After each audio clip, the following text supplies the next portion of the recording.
Une démarche globale qui correspond à l'esprit des fondateurs de la marque Veja. Veja, ça veut dire regarde autour de toi en portugais, en brésilien. Et c'est né il y a 2 ans. C'est la première marque de basket qui respecte à la fois l'homme et l'environnement. Donc en fait, on s'est lancé un peu à l'aventure dans cette marque.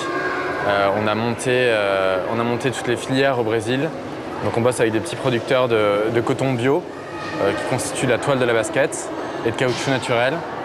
Ensuite, on a créé toute une chaîne solidaire de coopératives pour assembler les baskets. Et jusqu'à Paris, où sont stockées les baskets dans une association de réinsertion qui s'appelle ASF. Bien à toi. Ouais. Bon, comment on va? Ça va, on a bien reçu les commandes là. Ouais. Donc on attend le prochain arrivage pour monter le stock.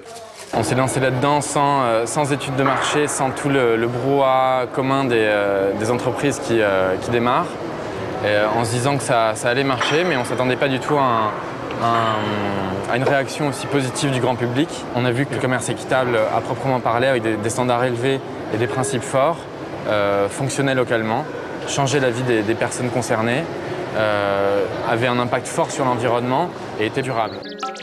Mais difficile de croire que les prix restent raisonnables quand on sait que les producteurs sont payés à leur juste valeur, et pourtant. On dit souvent que le commerce équitable est plus cher. En général, on parle de 10% plus cher. C'est valable pour l'alimentaire en général. Et encore, c'est de moins en moins vrai.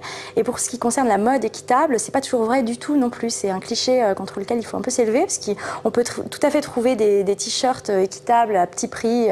C'est justement le combat de certaines marques qui veulent viser le plus grand public possible et qui, du coup, s'efforcent de proposer des vêtements très simples, à très petit prix, et pour permettre justement au grand public d'adhérer à cette cause et d'essayer d'en faire un combat très très large. L'une des raisons pour laquelle on a choisi la basket, c'est parce que c'est l'un des produits de grande consommation qui concentre le plus de marketing et de communication.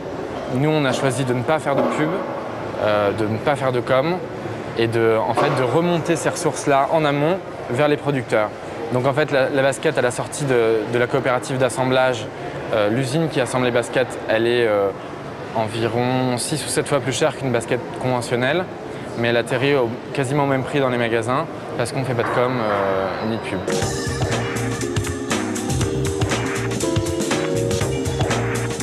Des prix raisonnables, une vraie patte artistique et des vêtements fashion, un bel avenir pour la mode éthique. Il faudrait que le commerce équitable n'existe plus, à la limite que le label disparaisse pour qu'il envahisse l'ensemble du commerce. Là, on est un peu dans le rêve encore, mais ça avance.